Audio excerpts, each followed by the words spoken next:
আসসালামু আলাইকুম viewers, ইটুসফট solution YouTube channel থেকে সবাইকে স্বাগতম। অ্যাডভান্স ওয়ার্ডপ্রেস থিম ডেভেলপমেন্টের পঞ্চম পর্বে সবাইকে আরও একবার স্বাগতম। এর আগে আমরা অ্যাডভান্স ওয়ার্ডপ্রেস থিম ডেভেলপমেন্টের উপর 4টি এপিসোড দেখেছি এবং প্রত্যেকটা এপিসোডে ডিপলি ওয়ার্ডপ্রেসের কাজ দেখানোর চেষ্টা করেছি। তো যদি আপনি ডিপলি ওয়ার্ডপ্রেস থিম ডেভেলপমেন্ট শিখতে চান তাহলে আমাদের ভিডিও সিরিজের সাথে থাকতে পারেন। আর যদি কোনো এপিসোড মিস করে থাকেন তাহলে ভিডিও ডেসক্রিপশনে সবগুলো এপিসোডের লিঙ্ক দেওয়া আছে, এখান থেকে আপনার মিসিং এপিসোড দেখে নিতে পারেন। আর শুরু করার আগে বলছি, আপনি যদি আমার চ্যানেল নতুন হয়ে থাকেন তাহলে অবশ্যই চ্যানেলটি সাবস্ক্রাইব করে রাখবেন। আর যদি অলরেডি সাবস্ক্রাইব করে থাকেন, থ্যাংক ইউ সো মাচ।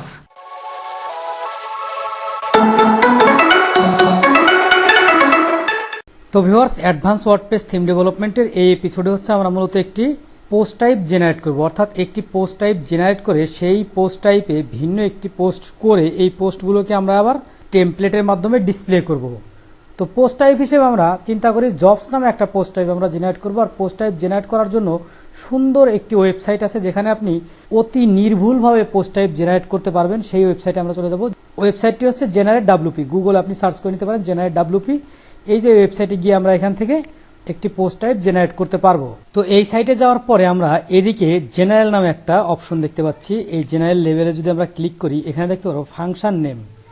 এখন এখানে হচ্ছে আমরা যে কাস্টম পোস্ট রেজিস্টার করব তার জন্য একটা ফাংশন দরকার। এই ফাংশন নেমটা এখানে টাইপ করতে হবে। এখন এইখানে AWPT_JOB_AWPT job custom post type. তো এখান থেকে আমরা কাস্টম কথাটা ফেলে দেই, তাহলে কি দাঁড়ালো AWPT জব পোস্ট টাইপ। এটা হচ্ছে ফাংশনের নাম আমরা দিলাম। এরপর হচ্ছে কি বলছে, চাইল্ড থিম হলেও কাজ করবে কিনা। আচ্ছা, এটা আমরা এখান থেকে ইয়েস দিয়ে দিই এবং এখান থেকে টেক্সট ডোমেইন ইউজ করতে হবে। টেক্সট ডোমেইনটা আমরা AWPT আগেই থিমের ক্ষেত্রে ব্যবহার করেছিলাম, এটাই আমরা সবসময় ব্যবহার করব। এরপরে এখান থেকে পোস্ট টাইপ।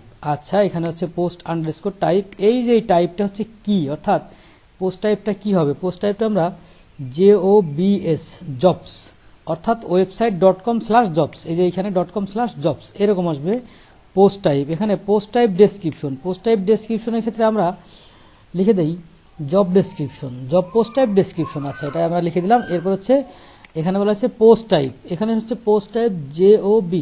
এটা কি, এটা হচ্ছে নেম সিঙ্গুলারের ক্ষেত্রে। এরপর হচ্ছে ট্যাক্সোনমিস, কি কি ট্যাক্সোনমি অ্যালাউ করবে। এখানে আমরা দুটি ট্যাক্সোনমি ইউজ করব, একটা হচ্ছে জব টাইপ আর একটা হচ্ছে জব ক্যাটাগরি। আচ্ছা, প্রথমে হচ্ছে JOB-CATEGORY জব ক্যাটাগরি একটা।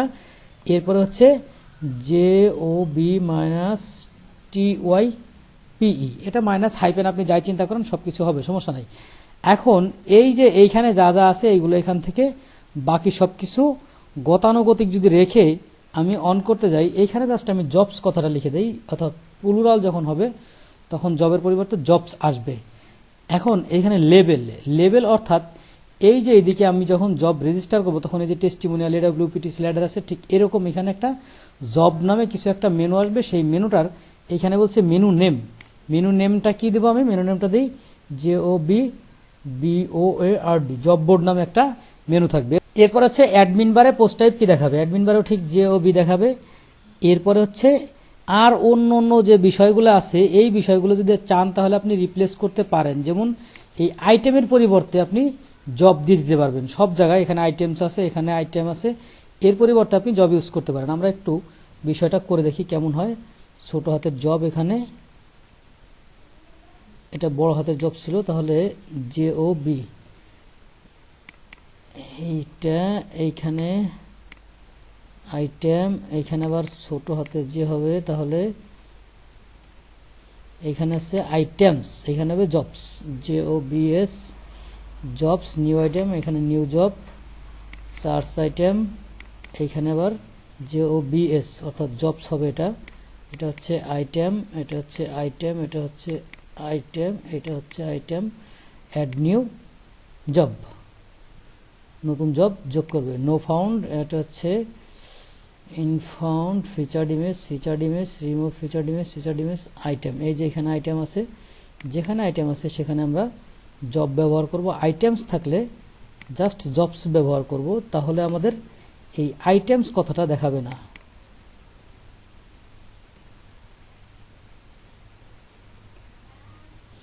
এরপরে এখানে হচ্ছে আইটেমস, আইটেমসের পরিবর্তে আমরা আবারও এখানে জব ব্যবহার করব। এরপরে এদিকে আছে আইটেম, এদিকে আমরা জব জব ব্যবহার করলাম। এখন দেখুন মোটামুটি সব জায়গা আইটেমের পরিবর্তে আমরা জব এবং জবস কথাটা রিপ্লেস করে ফেলেছি। ওকে, এখন আমরা নেক্সট অপশনে চলে যাই। অপশনের মধ্যে কি আছে? অপশনের মধ্যে আছে, এখানে আছে যে আপনি কি কি নিবেন। আমি টাইটেল নিব, কন্টেন্ট এডিটর নিব, অথর, ফিচার্ড ইমেজ আমার লাগবে, ফিচার্ড ইমেজটার দরকার, কমেন্টস নিব কিনা, কাস্টম ফিল্ড নিব কিনা। কাস্টম ফিল্ডটা আমি নিয়ে রাখি, যদি কোনো কাজ করতে হয় সেই ক্ষেত্রে কাস্টম ফিল্ডটা আমি নিয়ে রাখতে পারবো। এরপর এখান থেকে পোস্ট মেটা ইত্যাদি ইত্যাদি অপশন আছে, এগুলো আমাদের প্রয়োজন নাই। এরপর আছে ভিজিবিলিটি। ভিজিবিলিটির ক্ষেত্রে ইত্যাদি ইত্যাদি যে বিষয়গুলো আছে সেই বিষয়গুলো আমরা এখান থেকে যেভাবে আছে সেভাবেই রাখবো। এরপর হচ্ছে কোয়েরি, এখানেও যা যা আছে তাই রাখবো। পারমালিঙ্কের ক্ষেত্রেও কোনো কিছু চেঞ্জ করবো না, ক্যাপাবিলিটিস চেঞ্জ করবো না, রেস্ট এপিআই তো করবোই না। এখন এই যে বিষয়গুলো আমি দিলাম, এই বিষয়গুলো দেওয়ার পরে এখন হচ্ছে আমি এখানে আপডেট পোস্টে যদি ক্লিক করি তাহলে আশা করা যায় সুন্দর একটা কোড জেনারেট হয়ে যাবে। এবং এই যে একটি কোড জেনারেট হলো, এখানে মাউস দিয়ে জাস্ট প্রেস করলে এই সম্পূর্ণ কোডটি সিলেক্ট হয়ে যাবে। এবং থেকে কন্ট্রোল সি দিয়ে এই কোডটি নিয়ে আমার থিমের মধ্যে functions.php-এর মধ্যে এখানে আমি পেস্ট করে দিই। এখন আমি এখানে পেস্ট করার পরে এখানে একটু কমেন্ট লিখে রাখি যে এটা কোথা থেকে শুরু হয়েছে, এই জিনিসটা পরবর্তীতে ট্র্যাক করার জন্য এখান থেকে শুরু হয়েছে। তাহলে এখানে আমি কমেন্ট লিখে দিই add custom post type, COSTOM custom POSTIPE custom post type YPE, এটা আমি কমেন্ট করে রাখলাম। এখন যদি এখান থেকে এটাকে সেভ বাটনে প্রেস করি এবং অ্যাডমিন প্যানেলে যদি এখানে আমি রিলোড করি তাহলে দেখা যায় কি আসে। রিলোড করার পর দেখতে পাচ্ছি এই যে উপরের দিকে এখানে জব বোর্ড নামে একটা মেনু চলে আসছে, যেখানে আমরা এইখানে নাম দিয়েছিলাম। আমরা দেখুন এই যে এদিকে কিন্তু জব বোর্ড নামে নাম দিয়েছিলাম। কোথায়? এই যে এখানে জব বোর্ড দিয়েছিলাম, জবস দিয়েছিলাম, জব দিয়েছিলাম ইত্যাদি। যে বিষয়গুলো আমরা এখান থেকে ইনপুট দিয়েছিলাম ঠিক ওই বিষয়গুলো এখানে স্টেপ বাই স্টেপ চলে আসছে। এখন এই মেনুটা উপরে, এই মেনুগুলোর নিচে এখানে একটা কনফ্লিকশন আছে, কনফ্লিকশনটা আমরা ফিক্স করে দিই। কোথাও দেখুন ভ্যালু 5 দেওয়া আছে, আমরা একটু দেখি এই যে এখানে ভ্যালু 5 দেওয়া আছে, এই মেনুর যে পজিশন এই ভ্যালুটা 5 দেওয়া আছে, অন্য আরেকজন 5 দিলে তখন কনফ্লিক্ট হয়ে যাবে। এই ক্ষেত্রে আমি কোনো ভ্যালু অ্যাসাইন করবো না, অটোমেটিক যেখানে যায় যাবে। আশা দেখি অটোমেটিক রিলোড করে কোথায় যায় একটু নিচে চলে আসবে, সমস্যা নেই। এই যে এখানে জব বোর্ড চলে আসছে। এখন এই যে এখানে জব বোর্ড আসলো, এবার হচ্ছে এইখানে থেকে বিভিন্ন জব পোস্ট করা যাবে। এখান থেকে অ্যাড নিউতে প্রেস করে বিভিন্ন জব পোস্ট করা যাবে। তো এখন প্রশ্ন হলো, এই যে জব ক্যাটাগরি এবং এই জব টাইপ, এই দুই নামে যে দুটি কাস্টম ট্যাক্সোনমি আমি রেজিস্টার করতে চেয়েছিলাম বা এখান থেকে সেট করে দিয়েছি, এই দুটি কাস্টম ট্যাক্সোনমি আমাকে রেজিস্টার করতে হবে। রেজিস্টার করার জন্য ঠিক একইভাবে আমাদের যে ওয়েবসাইট জেনারেট WP, এই ওয়েবসাইটে যদি হোম পেজে চলে যাই, হোম পেজে গিয়ে এইখান থেকে আমরা এদিক থেকে ট্যাক্সোনমি রেজিস্টার, এই যে ট্যাক্সোনমি জেনারেটর যদি প্রেস করি তাহলে আশা করা যায় এখান থেকে আমরা ট্যাক্সোনমি জেনারেট করতে পারবো। ঠিক একইভাবে পূর্বের মতো জেনারেলে যাব, এখানে গিয়ে এইখানে আমরা ফাংশনের নাম দেব। ফাংশনের নাম কি দেব? আচ্ছা, এইখানে আমরা নাম দেব হচ্ছে AWPT_CATEGORY। এখন সব জায়গায় আমি AWPT কেন ব্যবহার করতেছি, এটা আমি ওয়ার্ডপ্রেস থিম ডেভেলপমেন্টের এবং প্লাগ ইন ডেভেলপমেন্টের বিভিন্ন ভিডিওতে বলেছি। এটা হচ্ছে আমি প্রিফিক্স দিয়ে দিচ্ছি যাতে করে আমার থিমটা কারোর সাথে কনফ্লিক্ট না হয়, ফাংশনটা কারোর সাথে কনফ্লিক্ট না হয়। AWPT জব ক্যাটাগরি এই নামে ফাংশন দিলাম এবং চাইল্ড থিম অ্যালাউ করে দিলাম। এরপর হচ্ছে এখানে আমি পূর্বের মতো AWPT আমার টেক্সট ডোমেইন দিয়ে দিলাম। এরপর হচ্ছে ট্যাক্সোনমির এখানে নেমটা কি হবে, কি, এটা হচ্ছে কিটা কি হবে, কি হবে আমি যেটা একটু আগে এইখান থেকে এই যে আমি যে কিটা দিয়েছিলাম ট্যাক্সোনমির, এই কিটা হবে এখানে। এখান থেকে এই কিটা নিয়ে এখানে আমি সরাসরি ইউজ করি, তাহলে আমার সুবিধা হবে। জব ক্যাটাগরি, এখন এইখানে কি ডিসপ্লে হবে, এখানে ডিসপ্লে হবে। এখানেও আমি ঠিক একইভাবে জব ক্যাটাগরি ডিসপ্লে করব, কিন্তু এটা একটু সুন্দর করে সাজানো গোছানোভাবে ডিসপ্লে হবে। এরপর হচ্ছে এটা পোস্টের ক্ষেত্রে হবে না কোন টাইপের পোস্টের ক্ষেত্রে হবে। এখান থেকে বলা হয়েছে যে পোস্ট টাইপটা কি, কোন পোস্ট টাইপের ক্ষেত্রে হবে। পোস্ট টাইপটা কি, আমরা একটু নিচের দিকে গেলে এই যে এখানে দেখতে পাবো জবস নামে পোস্ট টাইপ আমরা অ্যাসাইন করছিলাম, এই পোস্ট টাইপ হচ্ছে এখানে যাবে। এরপরে হচ্ছে এটা কি, প্লুরালের ক্ষেত্রে কি হবে, প্লুরালের ক্ষেত্রে জাস্ট জব ক্যাটাগরিজ হবে, RIES। এবং এখানে বলছে কি এটা ট্যাগসের মতো হবে না ক্যাটাগরির মতো হবে, এটা অবশ্যই ক্যাটাগরির মতো হবে কারণ আমরা জব ক্যাটাগরি নাম দিয়েছি। এরপর হচ্ছে লেভেলস অর্থাৎ এই বাম দিকে কি লেভেলে ডিসপ্লে করবে, এইদিকে আমরা জব ক্যাটাগরি নামেই ডিসপ্লে করব, সমস্যা নাই। এখন ঠিক পূর্বের মতো এখানে আপনি সমস্ত আইটেমসের পরিবর্তে জব ক্যাটাগরি ইউজ করতে পারেন। আমি এখন এগুলো ইউজ করব না, এগুলো ইউজ না করলেও হবে। এরপর হচ্ছে বাকি যেগুলো আছে এগুলো গতানুগতিক রেখে আমি এইখান থেকে আপডেট বাটনে প্রেস করব। আপডেট বাটনে প্রেস করলে আমার একটি কোড জেনারেট হয়ে যাবে। আমি একটু আপডেট বাটনে প্রেস করে দেখি কোড জেনারেট হয় কিনা। দেখুন একটি কোড জেনারেট হয়ে গেছে। পূর্বের মতো এই কোডটি জাস্ট এখান থেকে আমি মাউস ক্লিক করে Ctrl+C দিয়ে কপি করে আমার এই থিমের functions.php-র মধ্যে এনে এখানে পেস্ট করব। পেস্ট করে পূর্বের মতো আমি একটু কমেন্ট ব্যবহার করি। এই যে এখানে যে কমেন্ট ব্যবহার করেছিলাম কি, যে এটা রেজিস্টার কাস্টম পোস্ট টাইপ। এখন আমরা কমেন্ট ব্যবহার করব। এই কমেন্টটি কি লিখব, যে রেজিস্টার কাস্টম ট্যাক্সোনমি, আচ্ছা, অথবা জব ক্যাটাগরি, যা কিছু আমি করি না কেন এটা আমার নিজের সুবিধা মতো ইচ্ছা মতো লিখে রাখবো। আচ্ছা, এটা এখানে লিখলাম এবং সেভ করলাম। এবার আমরা একটু অ্যাডমিন প্যানেলে যেয়ে দেখব। তো অ্যাডমিন প্যানেলের মধ্যে যদি আমরা এই যে এখানে জব ক্যাটাগরিতে যদি আমরা এখানে প্রেস করি, প্রেস করার পরে দেখব এখানে বিভিন্ন জবের ক্যাটাগরি দেওয়ার অপশন আসছে। অথবা আমরা যদি এখানে অ্যাড নিউ জবে প্রেস করি তাহলে এই দিকে দেখতে পাবো যে আমরা ক্যাটাগরি দেওয়ার অপশন আছে, এখান থেকে অ্যাড নিউ ক্যাটাগরি দেওয়ার অপশন আছে। ঠিক একইভাবে আমরা আরও একটি কাজ করেছিলাম, সেই কাজটি এখন করব, যে জব টাইপ নামে একটা ট্যাক্সোনমি ইউজ করব বলেছিলাম। যেহেতু এখানে আমরা ডিফাইন করেছি সেহেতু এই যে ট্যাক্সোনমিটি এখান থেকে নিয়ে আমরা আবার এই জেনারেট ডাব্লিউপি থেকে নতুন করে আরও একটি ট্যাক্সোনমি আমরা রেজিস্টার করব।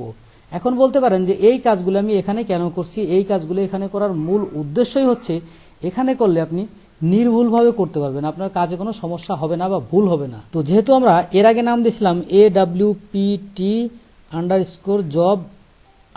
ক্যাটাগরি, এবার নাম দেবো হচ্ছে টাইপ, কারণ আমাদের এটাকে জব টাইপ নামে আমরা ডিফাইন করেছি। এখান থেকে আমরা চাইল্ড থিম অ্যালাউ করে দেবো এবং এইখানে আমরা জাস্ট আমাদের যে টেক্সট ডোমেইন সেটা দিয়ে দেবো। এরপর হচ্ছে আমাদের ট্যাক্সোনমি কি হবে, আগেরবার ট্যাক্সোনমি যা হয়েছিল এবার তার বিপরীত হবে। আমাদের হচ্ছে জাস্ট জব টাইপ নামে দিয়ে দেবো, জব মাইনাস টাইপ। এবার এই যে ট্যাক্সোনমি কি, এই ট্যাক্সোনমি কিটা হবে, আমরা যখন এই যে এখানে রেজিস্টার করেছিলাম কাস্টম পোস্ট তখন যে টাইপ দিয়েছিলাম ঠিক একই স্পেলিংয়ে টাইপ হবে, একটু ভুল হলেও কাজ করবে না। তাহলে আমরা এখান থেকে এটা কপি করে এখানে দিয়ে দিলাম এবং এখানে ট্যাক্সোনমি টাইপ এখানে আমরা দিয়ে দিলাম হচ্ছে জব TYP, জব টাইপ এখানে দিলাম এবং এখানে বলছে যে এটা প্লুরাল ভ্যালু কি হবে, প্লুরাল ভ্যালু হবে টাইপস, জব টাইপস, দুইটাই হয়ে গেছে। এরপর এখানে বলছে এটা কি পোস্টের মতো হবে কিনা, না এটা কখনোই পোস্টের মতো হবে না, এটা হচ্ছে জবসের মতো হবে। এটার পোস্ট টাইপ হবে জবস, যেটা আমরা আগেই ডিফাইন করেছিলাম। এবার এই হায়ারার্কিক্যালের ক্ষেত্রে ট্যাগস হবে, আগেরবার আমরা ক্যাটাগরি দিয়েছিলাম, এবার হচ্ছে ট্যাগের না হবে। এরপর হচ্ছে কি বলা হয়েছে লেভেল, অর্থাৎ কি নামে ডিসপ্লে হবে, লেভেল হবে কি নামে, জব টাইপ নামে। এরপরে বাকি যে সমস্ত আইটেমস আছে সবগুলো আমি হুবহু রেখে আগের মতোই এইখান থেকে আমি এবার যদি আপডেট কোডে প্রেস করি তাহলে নতুন একটি কোড আপডেট হয়ে যাবে এবং সেই কোডটি নিয়ে আমরা ঠিক পূর্বের মতো এখান থেকে জাস্ট কপি করে আমাদের functions.php-র মধ্যে ব্যবহার করব এবং ব্যবহার করে তারপরে এটা নিয়ে আমরা কাজ করব। এখানে আমরা একটু পূর্বের মতো কমেন্ট ইউজ করি, আমরা যেমন কমেন্ট ইউজ করছিলাম পূর্বে ঠিক একইভাবে এখানে জাস্ট কমেন্ট ইউজ করে এটাকে ডিফাইন করে রাখি। এটা হচ্ছে জব টাইপ, যে আসলে এই কোডটা দিয়ে কি কাজ করা হয়েছে এইটুকু বোঝানোর জন্য মূলত কমেন্ট ব্যবহার করা হচ্ছে। তো মোটামুটি এখন যদি আমরা এইখান থেকে এটাকে সেভ করি এবং রিলোড দেই, এবার এখানে যে যদি রিলোড দেই তাহলে এই যে জব টাইপ, এই জব টাইপে যদি আমরা এখানে প্রেস করি তাহলে দেখতে পারবো এখান থেকে বিভিন্ন টাইপের জব দেওয়ার সুযোগ আছে। অথবা অ্যাড নিউ জবে যদি প্রেস করি তাহলে দেখতে পাবো এই যে নিচের দিকে এখানে ট্যাগ দেওয়ার একটা অপশন আসছে, যেটা আমরা বিভিন্ন পোস্টে ট্যাগ দিয়ে থাকি। তো এই যে একটা ট্যাক্সোনমি কিভাবে রেজিস্টার করতে হয় এবং পোস্ট টাইপ কিভাবে রেজিস্টার করতে হয় সেই বিষয়গুলো হচ্ছে এই ভিডিওতে আমি মোটামুটি আমি যতটুকু জানি এবং আমি যে সমস্ত কৌশল অবলম্বন করে অত্যন্ত সহজে করি এই বিষয়গুলো আপনাদেরকে দেখালাম। তো দেখছিলেন অ্যাডভান্স ওয়ার্ডপ্রেস থিম ডেভেলপমেন্টের পঞ্চম পর্ব। অ্যাডভান্স ওয়ার্ডপ্রেস থিম ডেভেলপমেন্ট সম্বন্ধে যে কোনো প্রশ্ন থাকলে সরাসরি কমেন্ট বক্সে করতে পারেন। যত দ্রুত সম্ভব আপনার প্রশ্ন অনুযায়ী আমরা সমাধান দেওয়ার চেষ্টা করব।